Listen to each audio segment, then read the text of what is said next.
Okay, the second part of Storm on the Island by Seamus Heaney. And if you remember, like I said in the first part, what we're going to do is look at the literal reading in this part and the second part of the poem. And in part 3, we're going to look at the whole poem, but in a different metaphorical sense. Okay, so we're going to start from line 12. You might think that the sea is company, exploding comfortably down on the cliffs, but no. When it begins, the flung spray hits the very windows, spits like a tame cat turned savage. We just sit tight while wind dives and strafes invisibly. Space is a salvo. We are bombarded by the empty air.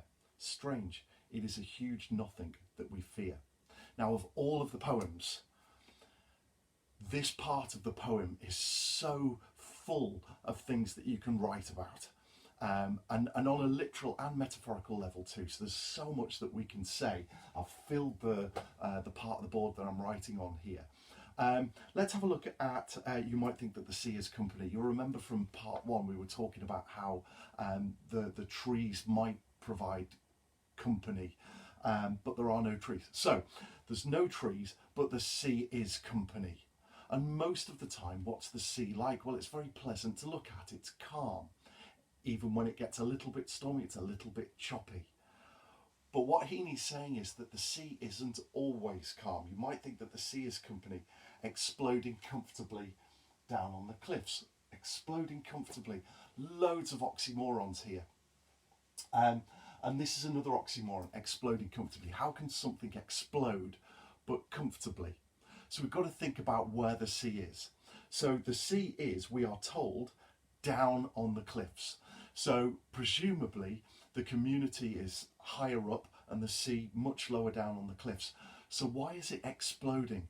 If you've ever listened to the sea in a storm, the way it batters against the cliffs or the harbour or the promenade does make an incredible boom, explosion sound.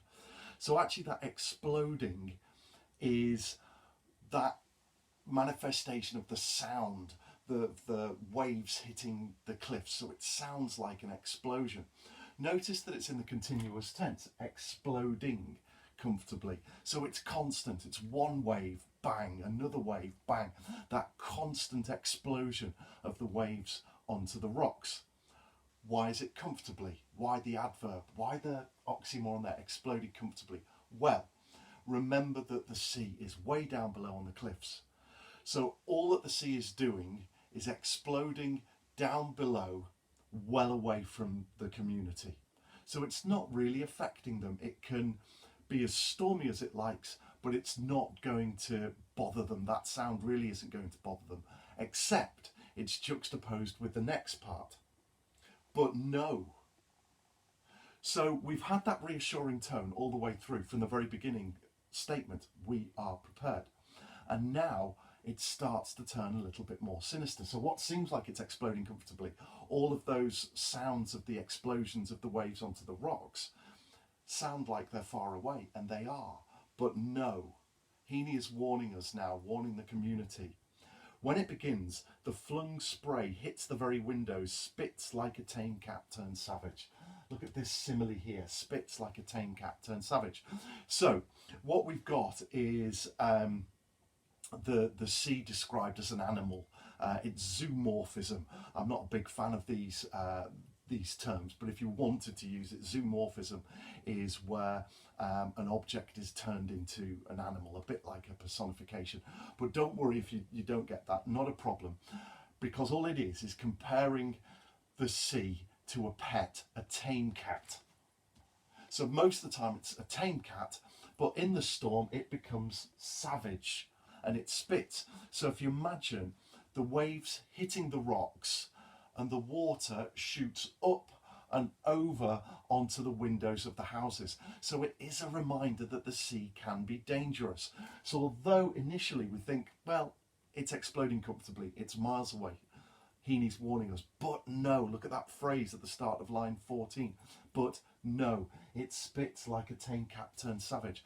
And obviously the simile is really well chosen because spits, the idea of the water spitting against the windows in little spots, but also that use of the tame cat, the pet that seems very calm most of the time, but then becomes savage. It becomes dangerous in the storm.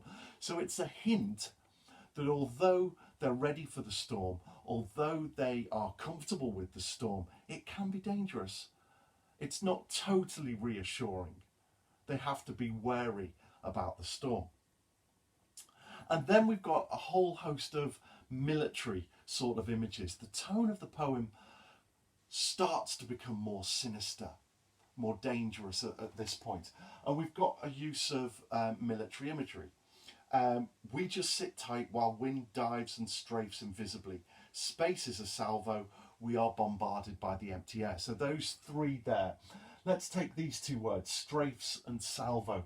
A strafe is a military attack from low-flying aircraft, usually using automated weapons.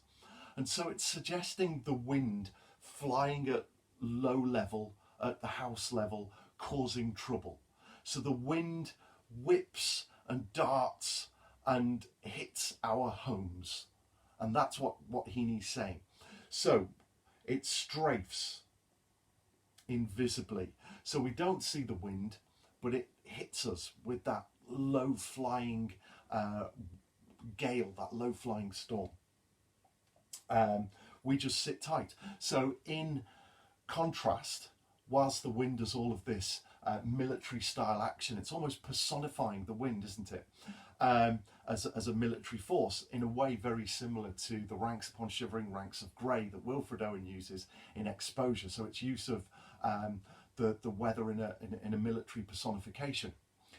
So whilst the wind does all of that attacking, we just sit tight. And that's all that the community can do, just sit and wait it out. And that links back to the reassuring tone. Yes, the wind is busy darting and hitting and attacking, but we are prepared. Remember that reassuring tone. So even though it's sinister, we just sit tight. It's okay. Space is a salvo. Now think of space as air. And there's lots of use of the imagery of air as nothing. Space, empty air, nothing. All of those phrases are used by Heaney to describe the wind. And it's reassuring. Again, the wind is literally nothing, isn't it? It's just air moving about. And what would we describe as air in a synonym? We might say it's nothing. So, space is a salvo. A salvo is a quick military attack, in and out quickly. And again, the wind is like that. It comes in, it goes. It comes in, it goes. Very quickly attacking its targets. But we must remember, although the tone is reassuring all the way through, there is that hint of danger. I'll come on more to the hint of danger in part 3 when we look at a metaphorical meaning. But Heaney's warning us that the wind can be dangerous. We're prepared, but the wind can be dangerous. We just sit tight through it. We have to let it play out. We are bombarded by the empty air. Again, more use of that lexical field of nothing, empty. We are bombarded. More use of those plosives. Remember that sound that sounds like an explosion. We are bombarded by the empty air. And that contrasts with the sibilance of salvo and strafes. Now, the sibilance there for me sounds like quick bullet attacks, the S sounds.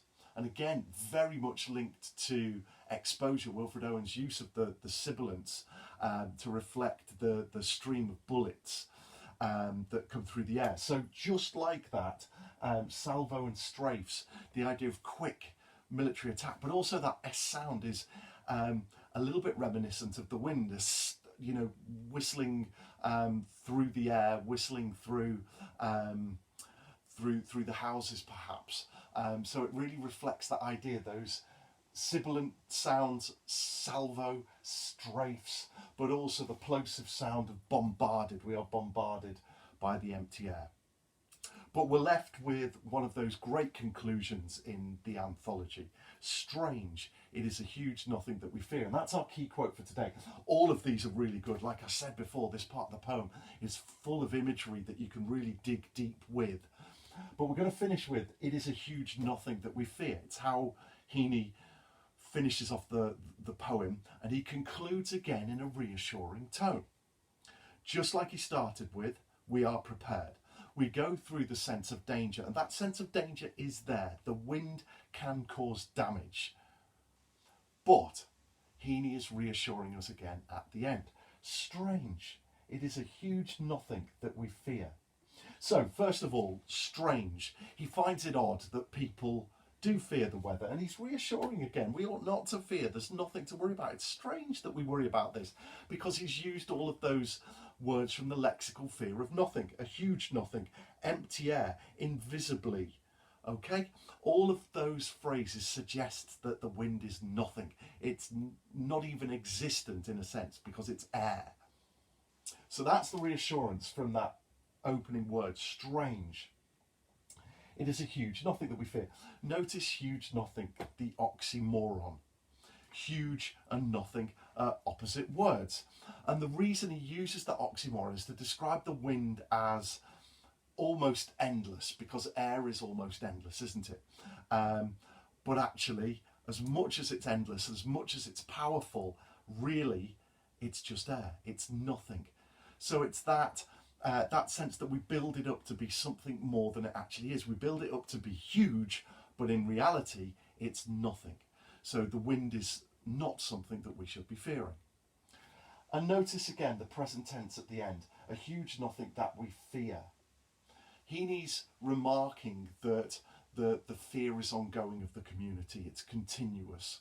And the use of present tense, as we had the use of the continuous tense, exploding, suggests that the attacks from the wind are regular. They happen all the time, and it links back to strange. Why do we fear something that happens all of the time? And it links to that oxymoron. It is a huge nothing. So that present tense suggesting that it'll happen again. It's happened many times before, but be reassured, it's a huge nothing that we fear.